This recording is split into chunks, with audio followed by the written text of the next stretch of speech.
다들 식사 맛있게 하셨습니까? 제가 오예배 코로나 터진 이후로 제일 많이 참석한 것 같습니다. 우리 16개 회원분들이 회장님들이 일일이 전화를 다 하셨나요? 안 했습니까? 예, 안 하고도 이렇게 자발적으로 다들 헌신 예배에 많이들 오셨는데요. 앞으로도 오예배가 이렇게 많이 꽉 차서 이렇게 물론 거리두기를 하지만 그렇게 예배했으면 참 좋겠다라는 그런 바람이 듭니다. 우리 여성교회 총무님께서 광고하시는데 저는 한편의 설교를 듣는 듯한 그런 느낌을 가지면서도 참 마음이 흐뭇하기도 하고 아직 어린 나이지만은 감사하기도 하고 그렇습니다. 제가 처음 우리 교회 왔을 때 우리 안아린 권사님께서 그때 은퇴를 하셨거든요.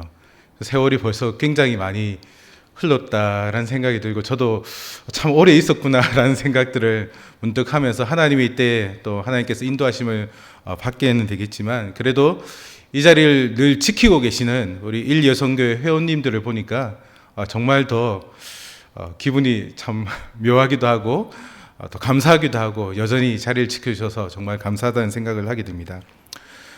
사람마다 신앙생활을 하게 된 계기는 그 외형적인 모습만큼이나 다양한 것들을 보게 되어지는데요. 어떤 사람은 믿음의 집안에서 태어나 모태에서부터 신앙생활을 한 사람도 있고 또 어떤 사람은 친구나 선생님의 전도를 받아서 학창시절부터 이렇게 신앙생활을 하는 사람도 있습니다. 또 어떤 사람은 가족 중 누군가가 오랫동안 기도하며 전도해서 늦은 나이에 신앙생활을 시작한 사람도 있습니다. 그리고 예전에는 책을 읽다가 은혜를 받고 신앙생활을 시작한 사람들이 종종 있었지만 최근에는 요즘같이 영상이 발달한 시대에는 영상을 통해서 큰 감명을 받고 신앙생활을 시작한 사람도 있음을 보게 됩니다. 뿐만 아니라 뜻하지 않은 고난의 상황을 만나 어떻게 해야 할지를 몰라서 이렇게 힘들어하는 그런 상황 가운데서도 보이지 않는 하나님의 손길을 경험하며 그 하나님께서 자신을 지키고 또 보호하신다라는 그 사실을 경험하며 신앙생활을 시작한 분들도 있음을 보게 됩니다. 저 역시 신앙생활을 시작하게 된 계기가 있는데요. 두 가지 문제 때문에 제가 신앙생활을 시작하게 되었습니다. 첫 번째 문제는 죽음의 문제였습니다. 예전에 한번 설교할 때 제가 말씀드린 적이 있었던 것 같은데요. 저는 중3 때 이 죽음의 문제로 인해서 큰 두려움에 빠졌던 적이 있었습니다. 그 당시 저를 사로잡고 있었던 몇 가지 질문이 있었는데요. 왜 사람은 죽는 것인가? 굉장히 철학적이죠. 예. 죽으면 어떻게 되는가? 또 그것으로 모든 것이 끝나는 것인가? 죽음 이후에 또 다른 삶은 없는 것인가? 이런 질문들을 던지며 당시에는 제가 믿음이 없었기에 보이지 않는 절대자에게 몇 달 동안 매일 밤마다 지금도 그렇게 하라면 못 하겠는데요. 매일 밤마다 제가 거의 1시간씩 이렇게 누군가에게 절대자죠. 죽지 않게 해달라고 기도했던 적이 있었습니다. 그리고 또 하나 저를 두렵게 했던 것이 있었는데요. 그것은 늙음에 대한 문제입니다. 사람은 태어나고 자라 나이가 들면 늙게 되는 것은 매우 자연스러운 일입니다.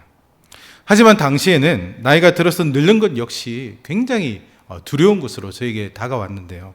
왜냐하면 늙게 되면 이내 죽게 된다는 생각이 들었기에 물론 늙어서만 죽는 것은 아니지만 그걸 이후에 깨달았지만 늙게 되면 자연히 죽게 된다는 그 생각에 죽지 않으려면 늙지도 않아야 된다라는 그런 생각을 가지면서 이 늙음에 대한 두려움도 굉장히 컸었던 것으로 기억이 됩니다. 이런 것들 때문에 후에 나중에 이제 신앙생활을 또 시작하게 되었는데요.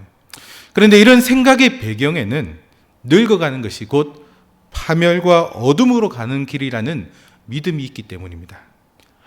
헨리 나우엔이 쓴 노인의 영광은 백발이라는 책을 보면 프랑스 작가 시몬 보바르에 대한 글이 나오는데요.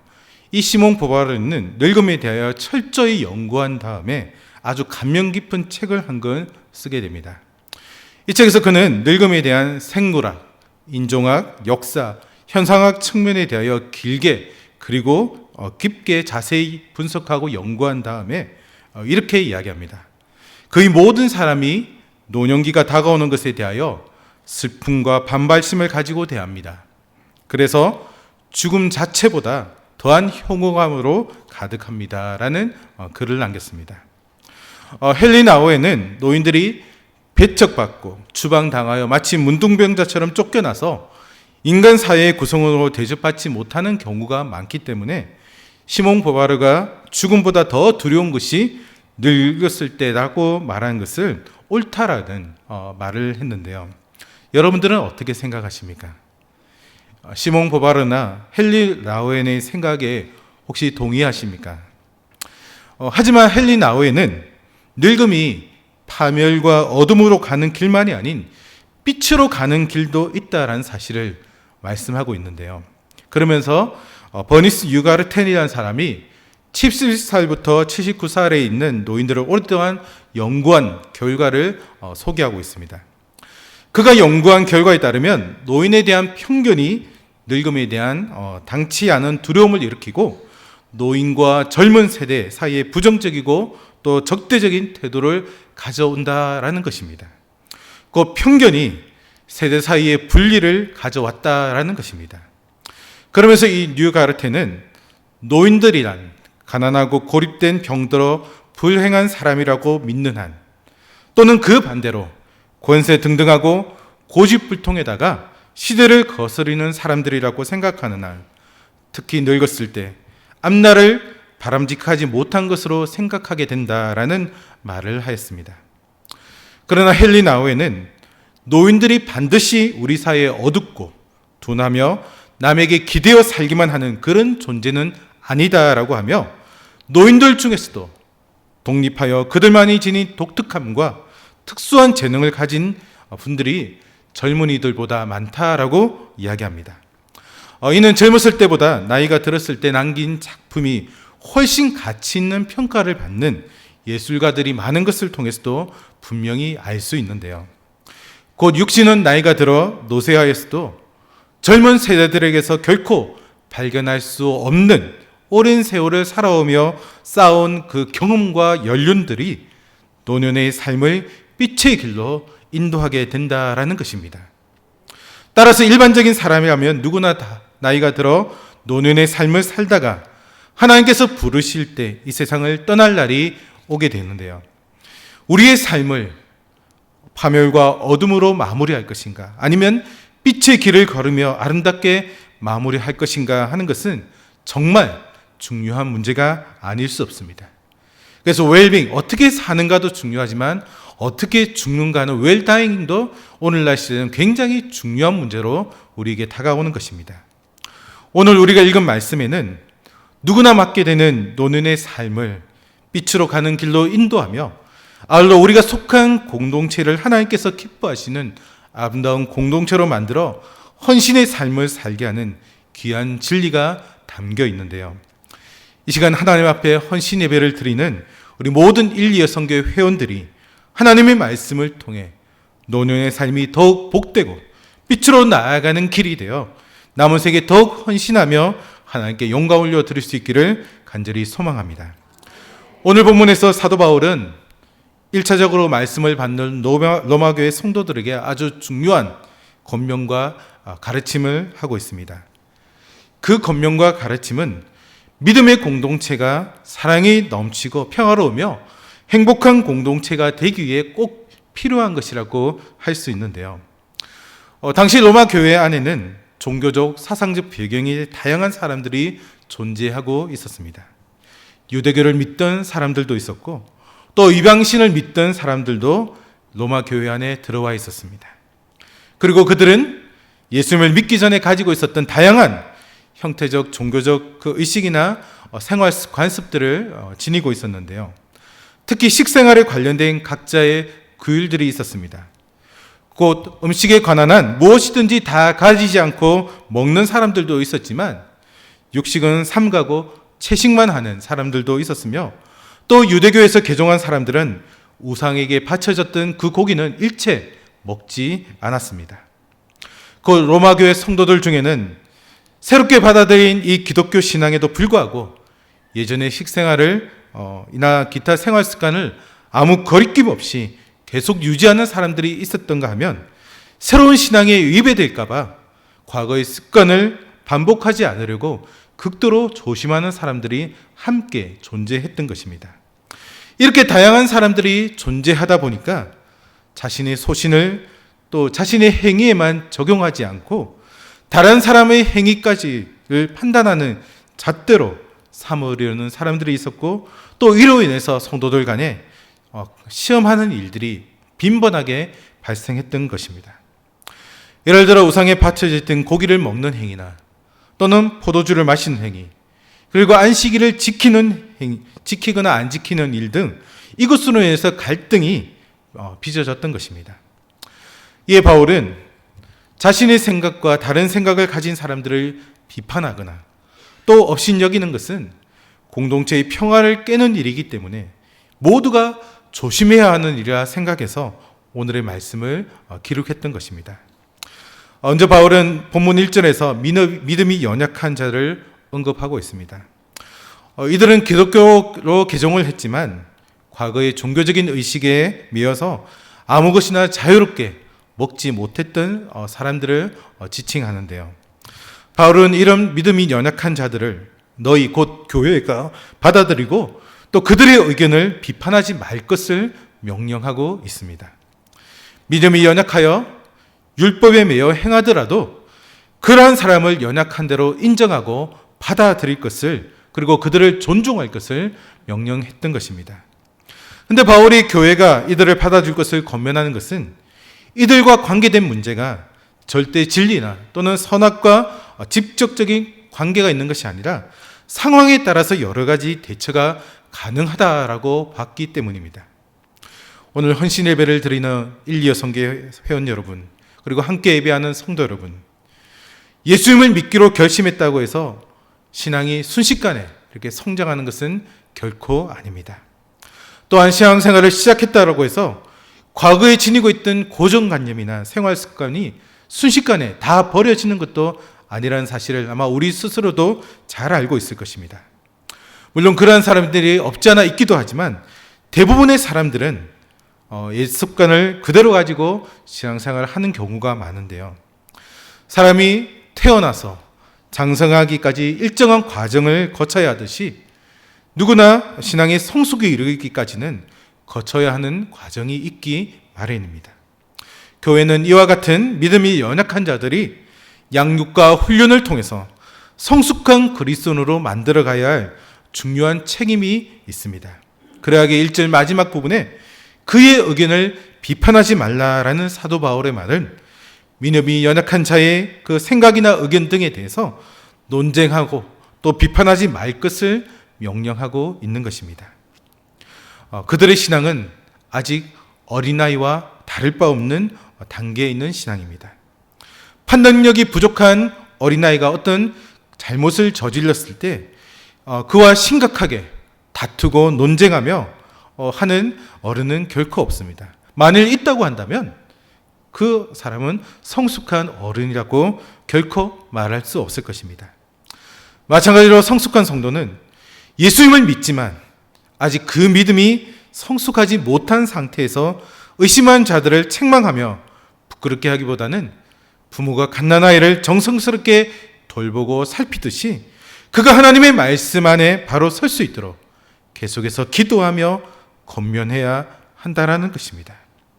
그러므로 먼저 예수님을 믿어 신앙생활을 하여 믿음이 강한 자들은 3절 후반부에 기록된 대로 하나님께서 그 연약한 자들을 이미 받으셨다라는 사실을 잊어서는 안 될 것입니다. 하나님께서 이미 그들을 받으셨기에 피조물에 불과한 우리가 감히 무엇라고 말할 수 없다라는 것입니다. 따라서 우리가 그들을 판단하는 것은 하나님보다 높은 자리에 올라가는 매우 교만한 행위입니다. 바울은 이어지는 4절 말씀에서 이러한 월권 행위가 부당하다라는 사실을 남의 하인을 비판하는 행위를 예로 들어 논증하고 있는데요. 황금의 위라고 불렸던 교부 크리스토스톰은 남의 하인과 그 주인의 관계에 대해서 참견하는 것을 당시 노예제 사회에서 빈축을 사는 행동이다라고 말했습니다. 마치 자신의 소유라도 되는 것처럼 남의 하인을 판단하는 것은 사회적으로 용인되지 않는 행위였다라는 것입니다. 이와 마찬가지로 자신의 신앙 기준으로 다른 자들을 멸시한다든지 비난하는 것은 결코 하나님께서 원하시는 바가 아닙니다. 어떤 사람을 판단하거나 또는 인정하는 것은 전적으로 그 영혼의 주인이신 하나님의 손에 달려 있습니다. 하나님께서 임의로 판단하셔서 결정하시는 일이시며 우리는 그 어떤 방식으로든 이에 관여할 수도 없거니와 관여했어도 안 되는 것입니다. 왜냐하면 그러한 행위는 앞서도 언급했던 것처럼 하나님의 견의에 대한 명백한 월권 행위이기 때문입니다. 자기 자신의 잣대로 진리 그 자체와 관계되는 문제가 않는 문제를 가지고 다른 사람의 신앙을 판단하는 것은 결코 올바른 태도가 아니며 또한 자신이 속한 공동체를 하나님께서 기뻐하시는 공동체로 만들지 못한다는 사실을 우리는 잊지 말아야 할 것입니다. 계속해서 바울은 성도가 무엇을 먹고 마시는 문제뿐만 아니라 어떤 날이나 절기를 지키는 문제에 있어도 이러한 자세를 갖추어야 된다라고 말씀하고 있는데요. 우리가 예수님을 믿기 전의 생활에서 그 의미 있게 여기던 날들을 계속해서 지킬 것인가 아닌가 하는 문제는 신앙의 본질에 위배되지 않는 한 자유롭게 할 수 있다라는 것입니다. 예를 들어서 설날이나 추석과 같은 우리 고유의 명절을 예수님을 믿게 된 이후에도 계속해서 지킬 것인가 말 것인가 하는 문제를 들 수도 있을 텐데요. 물론 제사를 지내는 일은 기독교 신앙과 맞지 않기에 해서는 안 되겠지만 지금은 코로나19에서 자제해야 되겠지만 가족과 친지를 만나서 또 어른들에게 찾아가서 인사를 하고 교제하는 것은 얼마든지 우리가 신앙을 가졌다 하더라도 그것이 전통 문화이지만 계속해서 할 수 있다라는 것입니다. 또한 주의를 지키는 것 외에는 기독교 신앙의 본질에 속하지 않는 모든 것은 더 이상 중요하지 않게 여길 수도 있다라는 것인데요. 그래서 바울은 어떤 날을 지키고 안 지키고 하는 것보다 더 중요한 것이 있다라고 이야기합니다. 그것은 바로 교회의 덕을 세우는 일입니다. 본문 5절 말씀을 보면 어떤 사람은 이 날을 전날보다 낮게 여기고 어떤 사람은 모든 날을 같게 여기나니 각각 자기 마음으로 확정할지니라 라는 말씀을 하고 있습니다. 여기서 각각 자기 마음으로 확정할지니라 라는 것은 그런 일은 각자의 자유에 속한 일이므로 각자가 알아서 하면 되리 남이 무엇이라고 말할 일이 아니다라는 것입니다. 그 바울은 어떤 날을 중요시하든 안 하든 무슨 음식을 먹든 안 먹든 그것이 주님을 위한 것이고 또 주님께 감사하는 마음의 표현인지 아닌지를 훨씬 더 중요하게 생각했다라는 것입니다. 그리고 이어지는 6절 말씀에도 바울이 말씀하고 있는 바도 이런 말씀인데요. 우리 6절 말씀을 같이 한번 읽도록 하겠습니다. 6절 말씀입니다.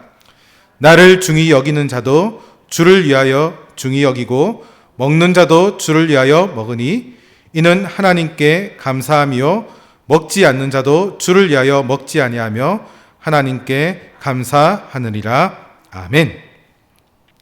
여러분, 이렇게 그리스도인에게서 언제나 최고의 가치는 무엇을 하고 안 하고 하는 것이 아니라 또 하든 안 하든 그것이 주님을 위한 것이냐 아니냐 하는 것입니다. 이것은 살거나 죽거나 하는 것도 마찬가지입니다. 그 8절의 말씀처럼 그리스도인은 우리가 살아도 주를 위하여 살고 또 죽어도 주를 위하여 죽나니 그러므로 사나 죽으나 우리가 주님의 것이다 라는 고백을 날마다 올려드릴 수 있어야 한다는 것입니다. 만일 살아도 자기를 위하여 살고 죽어도 자기를 위하여 산다면 그 사람은 참된 그리스도인이라 결코 말할 수 없을 것입니다. 그리고 우리가 주님의 것이 될 수 있었던 것은 9절에 기록된 말씀처럼 그리스도 대신 주님께서 십자가에 죽으셨다가 사흘 만에 부활하셔서 산자와 죽은 자의 주가 되셨기 때문입니다. 사랑하는 1.25 회원 여러분, 그리고 성도 여러분, 예전이나 지금이나 교회에는 참으로 다양한 사람들이 존재합니다. 그 살아온 환경도, 믿게 된 계기도, 윤리관이나 생활 방식도 다 다른 사람들이 모여 있습니다. 성도들 사이에 그 다양한 차이 때문에 상호 간의 오해가 있을 수도 있고 또 의견 충돌도 있을 수 있으며 때로는 갈등과 분쟁이 생기기도 합니다. 그런데 그러한 일들을 미연에 방지하고 교회와 자신이 속한 공동체를 하나님께서 기뻐하시는 아름다운 공동체로 만드는 길은 자신의 생각을 절대화하거나 남에게 강요하려 하기보다는 서로가 조심하는 것입니다. 즉 상대방의 믿음과 생각을 존중하고 함부로 업신여기거나 비판하지 말아야 한다는 것입니다. 물론 같은 믿음의 공동체이기에 누구에게서나 같아야 하는 것도 분명 있습니다. 그것은 다 같이 지켜야 합니다. 그러나 다른 부분들에 있어서는 용납하는 마음을 우리가 품어야 하는데요. 그 믿음의 본질에 관한 한 일치를 추구해야 하지만 비본질적인 일에 관해서는 각자의 자유를 존중하며 모든 일을 함에 있어서 사랑을 앞세워야 한다는 것입니다. 엄격하고 높은 신앙의 기준으로 자신의 말과 행동과 삶을 다스려가는 것은 분명 존경할 만한 일입니다. 그러나 자신에게 엄격한 사람들이 빠지기 쉬운 함정은 그 엄격한 잣대를 다른 이들에게도 요구하며 그 기준에 맞지 않는 사람들을 경멸하거나 무시하고 때로는 비난까지 한다는 것입니다. 이러한 자세는 결코 그 공동체를 하나님께서 기뻐하시는 따뜻한 공동체로 만들어갈 수 없으며 그 인생을 그리고 노년의 삶을 빛의 길로 만들어갈 수가 없습니다.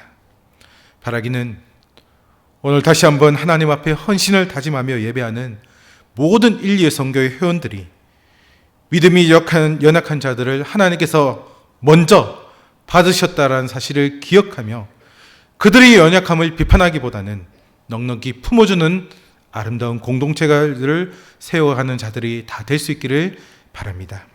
그리고 무엇보다도 그리스도께서 죽었다가 다시 살아나심으로 우리 모두가 주님의 것이 되었다는 사실을 기억하며 사나 죽으나 주를 위하여 모든 일을 감사하며 행하는 자들이 되어서 여러분의 그 노년의 삶이 정말 빛의 길로 만들어가므로 주님 부르시는 그 순간까지 헌신의 삶을 살아가는 자들이 다 될 수 있기를 주님의 이름으로 축복합니다. 기도하겠습니다. 사랑과 은혜가 풍성하신 하나님, 이른 아침부터 이 시간까지 우리를 예배의 자리로 불러주셔서 하나님을 예배하게 하시니 진심으로 감사합니다. 뜻하지 않은 코로나19 바이러스의 발발과 확산으로 모든 것이 힘들고 어려운 고난의 시간을 보내고 있지만 각자의 자리에서 최선을 다해 맡겨진 일을 감당함으로 하나님의 때에 더욱더 귀하게 쓰임받는 우리 모두가 되게 인도하여 주시옵소서. 이 시간 특별히 인류의 선교의 회원들이 다시 한번 헌신을 다짐하며 하나님께 나아와 예배를 드립니다. 모든 인류 선교의 회원들이 주신 말씀을 생각하며 믿음이 연약한 자들을 하나님께서 먼저 받으셨다는 사실을 기억하고 사랑으로 그들을 넉넉히 품어주는 아름다운 공동체를 만들어가도록 인도하여 주시옵소서. 또한 무엇보다 주님께서 죽으시고 다시 살아나심으로 우리 모두가 주님의 것이 되었음을 알고 사나 죽으나 주님을 위하여 모든 일을 행하는 자들이 되어 노년의 삶을 빛의 길로 만들어가므로 주님 부르시는 그 순간까지 온전한 헌신의 삶을 살아가도록 인도하여 주시옵소서. 모든 것 감사드리며 예수 그리스도 이름으로 기도하옵나이다. 아멘.